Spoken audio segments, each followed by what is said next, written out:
This is the Deseret News National Edition, when your family needs to know more.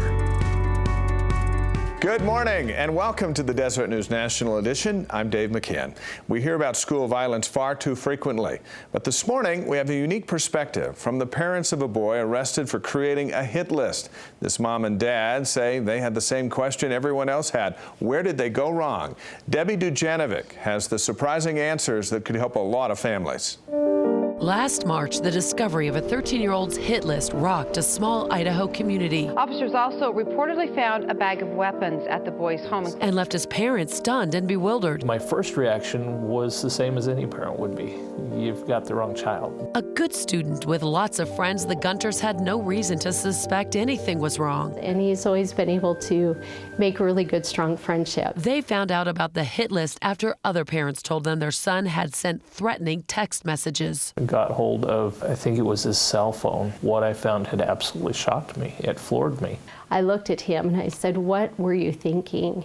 And he just buried his head into the sofa and said, "I just had to get it to stop. I had to get it to stop."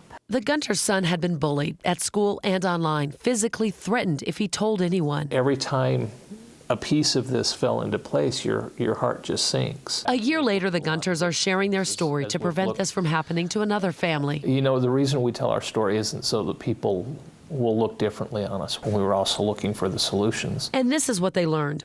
While they did monitor his social media, they did not check his text, Twitter, and Facebook messages. We didn't see what was going on behind the scenes. And they were shocked when a sociologist told them part of their son's problem was they did not fight enough at home. We do have disagreements, but we don't openly fight. Because of that, when their son faced bullying and conflict, he didn't have coping skills. Adolescents, they believe the world has come to an end because they run out of coping strategies.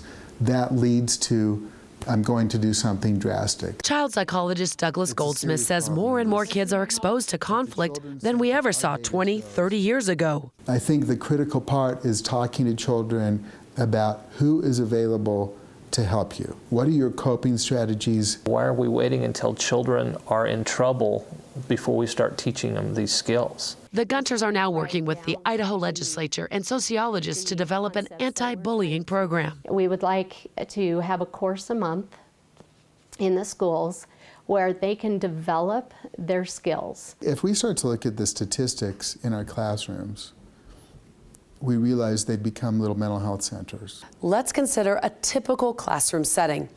50% of the kids in a classroom are dealing with the effects of divorce.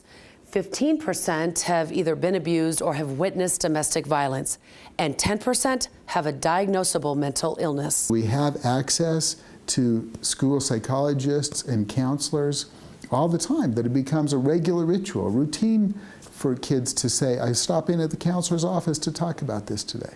It takes a full team. Along with the school curriculum, the Gunters created the website Be the Power of One to drive change and inspire more people to take action. Parents, teachers, administrators, and students all have to be part of the solution. But if that one person doesn't act, the results can be catastrophic in a child's life. I'm Debbie Dujanovic for Deseret News National Edition. Thank you, Debbie. Todd and Pam Gunter joined us this morning via Skype from Rigby, Idaho. Thank you for being with us. Thank you, Dave. This has been a very difficult situation for you and your son, obviously. What happened to the bullies? You know, our story with the bullies is very similar to the stories that we've heard coming from throughout the nation. Unfortunately, not a lot is done. There's not a lot of emphasis on that. And that's why we decided to develop the program that we did, so that we could get coping skills and training to help not only the victims but the bullies themselves, and head this off before it becomes a problem for some other child. Pam, the two of you have done a lot of research to develop this program. Why is it so hard for students to get help? In so many circumstances, a lot of the individuals that do have people to go to, they're so embarrassed and so uncomfortable talking about their situation that they just don't open up. And also we have situations where they just don't have the coping skills in order to combat the feelings that they have so they overreact. And that's why so many of the victims are the ones that become the center of attention, and they end up having to live the consequences of their actions. Todd, I would imagine those same feelings are also a challenge for the parents in this situation of embarrassment and not wanting to actually stand forward, as the two of you had and said, hey, there's actually a problem here in my family and I need some help to fix it. Well, our situation really split the community here in Rigby. We're a town of, 10, 15,000 people, and it was a very polarizing effect. And as such, it was difficult for us to, first of all, feel safe in the community as a result of it. And we had to sit back and say, we can either bury our heads in the sand, we can move, we can leave the area, or we can do something about it. And after feeling sorry for ourselves for a couple of months, we decided that this was the action that we needed to take. Pam, as you used to work in management, and you kind of went back to that place as far as your experience goes to come up with some of your ideas for this program. So explain briefly the curriculum here. Okay, we realized early on that there were a lot of individuals in the school administration that struggled to know at what point they should get involved with the conflicts amongst students. And as we started going through with our son, we realized that there are so many different skills that oftentimes adults receive in their workplace.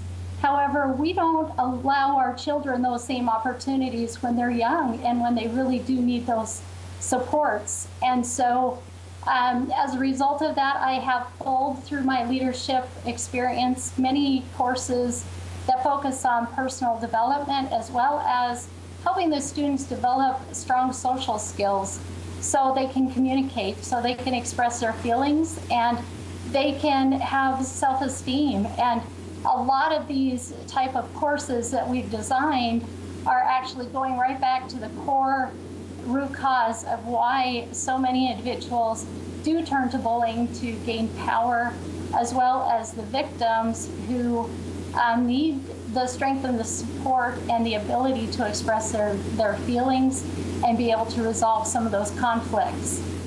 Todd, what's the response been so far? We've had a very positive response, both from recent articles that have come out and are working with various schools.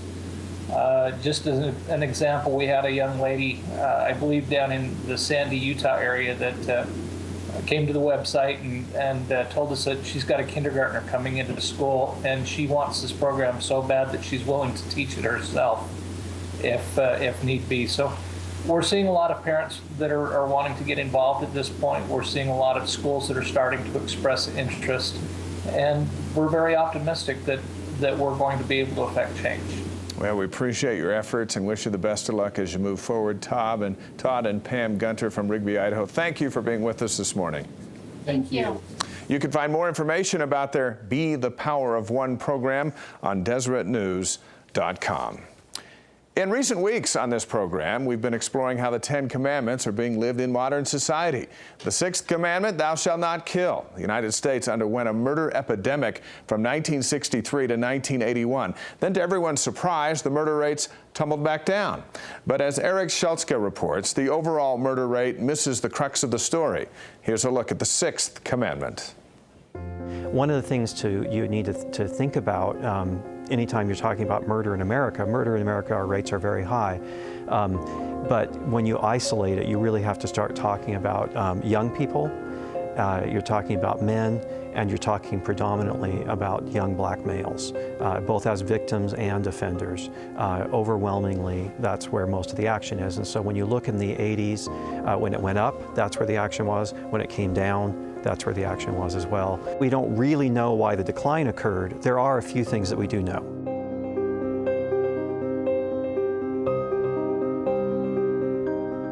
Young people who are getting caught up in this are susceptible to pressure, and we do know from other research that many of them are scared and in fact are quite relieved when the police can come in and stabilize a neighborhood. The other piece of interesting news is in a very interesting study in Chicago. They found that there are very measurable and distinct differences in terms of family structure.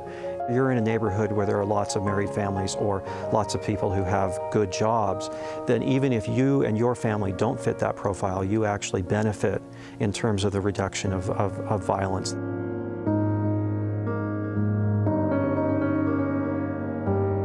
Police work matters, and we know that neighborhood and family structure matter tremendously. They account for a lot of the variance. Erin Schultzke there reporting. It's a movie about heaven that some critics argue is not religious enough. When we come back, we'll take a closer look at the movie Heaven is for Real. This is the Deseret News National Edition.